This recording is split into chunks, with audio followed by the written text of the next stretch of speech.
Welcome back to the Deep Dive. Today, we're embarking on a journey into a really foundational book. Absolutely. Stephen R. Covey's The 7 Habits of Highly Effective People. Exactly.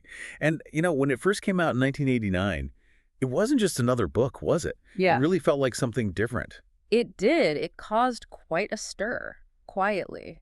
And the numbers speak for themselves. What is it, over 40 million copies sold worldwide? Yeah, it's huge. And I think what makes it stand out, what really grabs people, is that it's not just, quick tips or feel-good quotes. No, not at all. Covey positions it as a genuine blueprint, a blueprint for living a life that's effective, yes, but also purpose-driven. And it's all rooted in this principle-centered approach, as he calls it. These aren't just trendy ideas. He talks about timeless truths.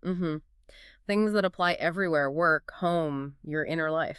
That's the key, isn't it? Why it's lasted, while so many other self-help books kind of fade away with the next trend. Precisely. Its influence endures because it's built on these, universal principles. He's not telling you what to think, necessarily. It's more about how to approach things, how to behave in ways that align with, basic human effectiveness. It goes way beyond just changing surface behaviors. Yeah, it's aiming for real character development deep down. That's it.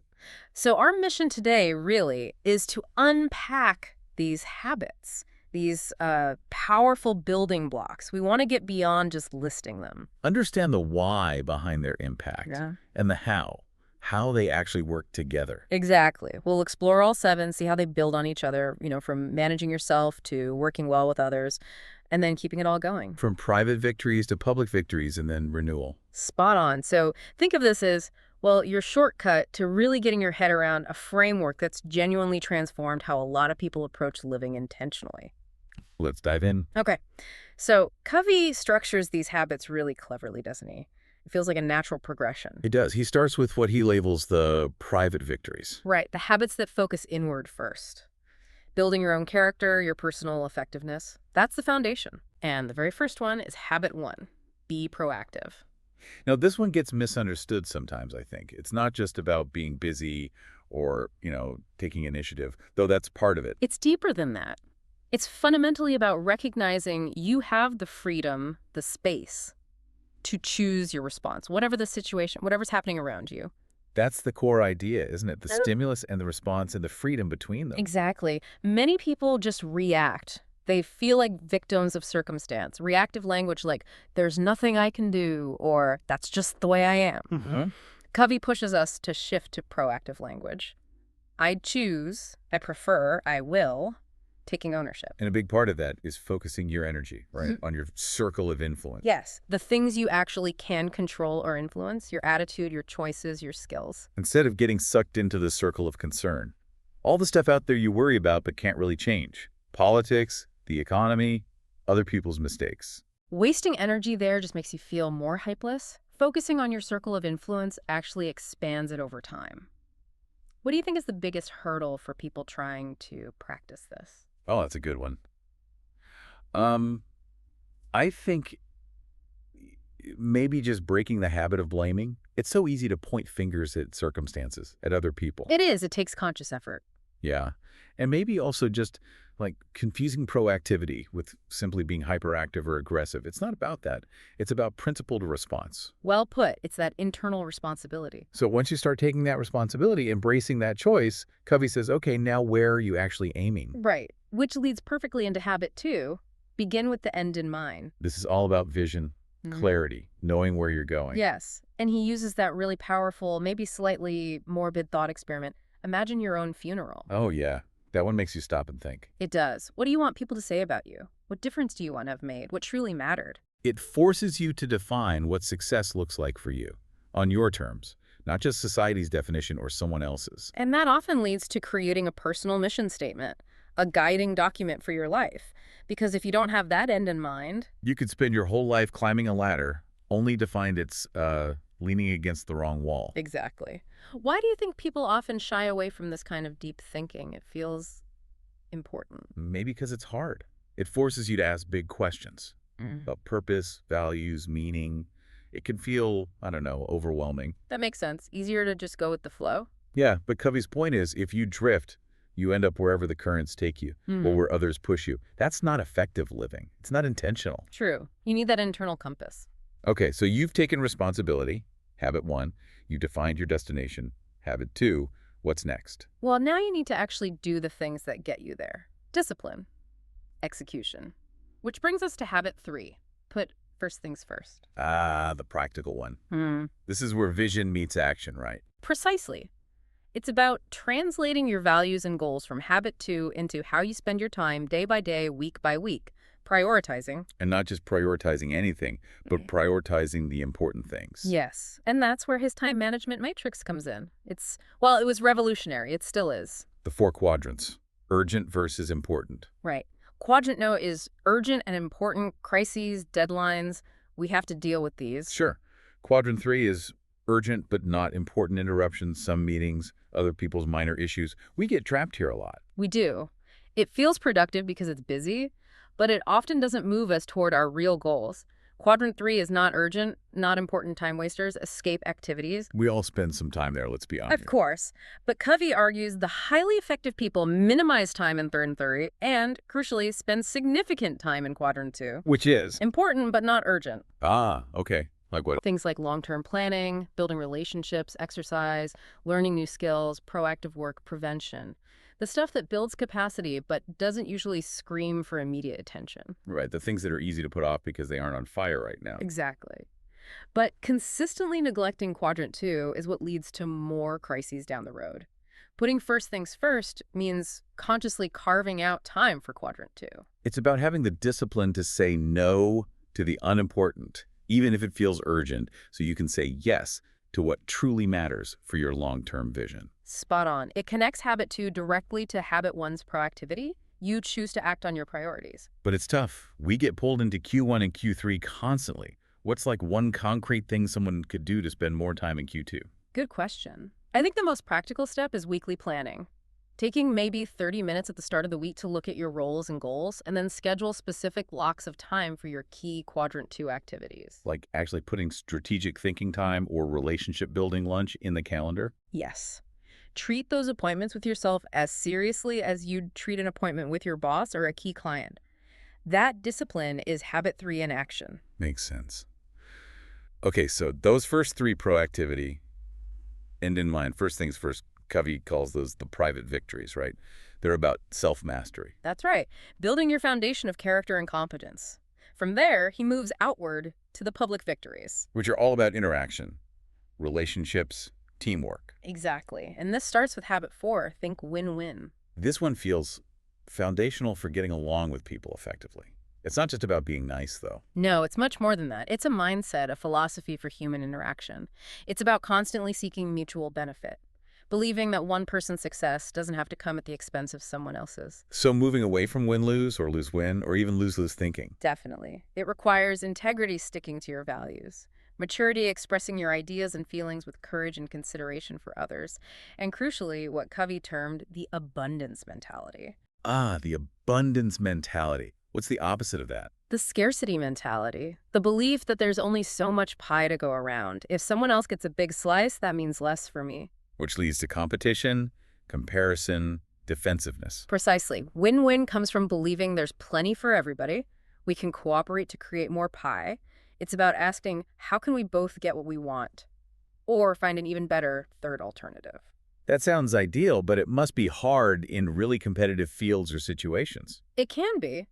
But Covey argues it's the only sustainable approach for long-term relationships and effective interdependence. Win-lose might work short-term, but it breeds resentment. Okay, so if you're aiming for win-win, you really need to understand what the other person considers a win. Exactly. Which sets up the next habit perfectly.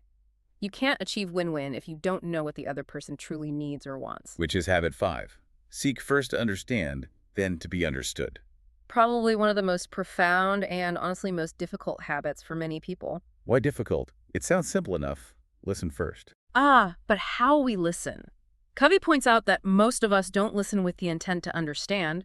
We listen with the intent to reply. Guilty as charged sometimes. You're just waiting for your turn to speak, to make your point, to fix their problem. Right. We filter everything through our own perspective, our own autobiography. Habit 5 is about empathetic listening. Empathetic listening.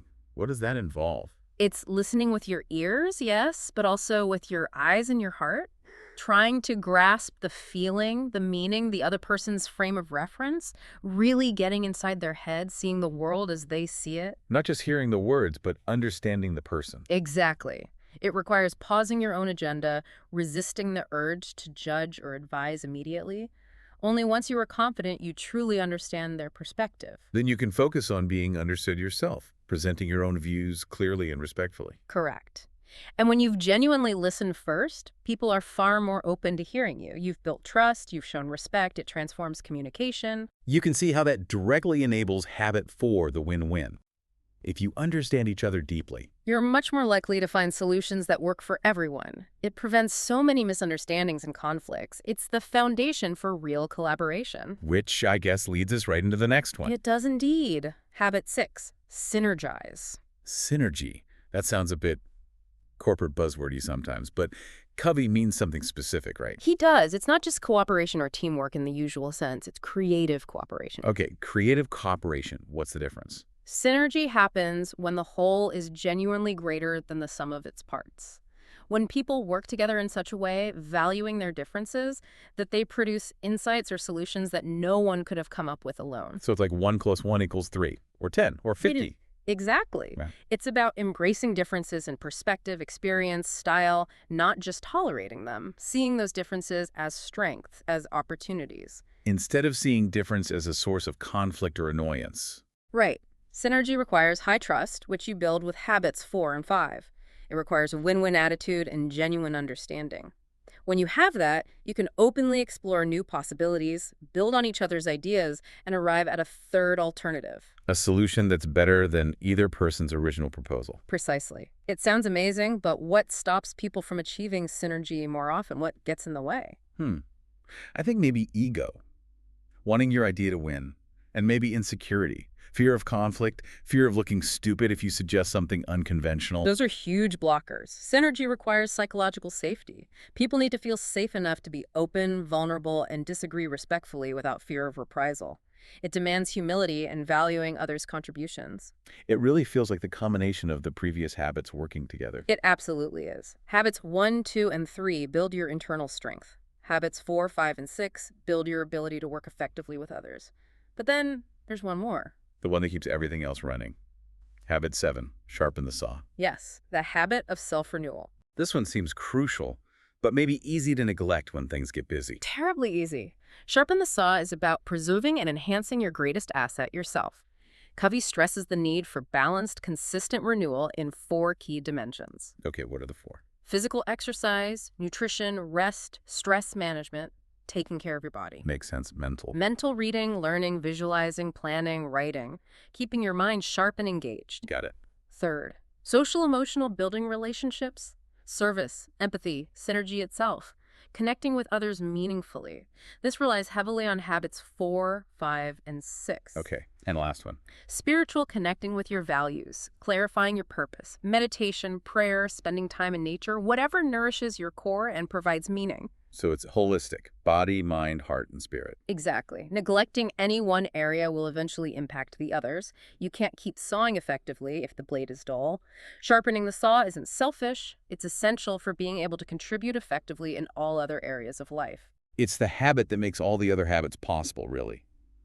You can't be proactive or think win-win if you're burned out. Precisely. It ensures long-term effectiveness and sustainability. So let's do a quick flyover, recapping these 7 powerful ideas. Sounds good. Okay, first was habit 1. Be proactive. That's about taking responsibility, choosing your response, focusing on your circle of influence. Right. Owning your life. Then habit 2. Begin with the end in mind. Defining your vision, your values, your mission.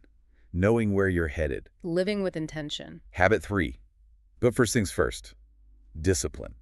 Organizing and executing around priorities, focusing on the important, not just the urgent, especially quadrant 2. Turning vision into action daily. Then we shift to relationships. Habit 4. Think win-win. Seeking mutual benefit based on an abundance mindset, Believing everyone can succeed. which requires habit 5.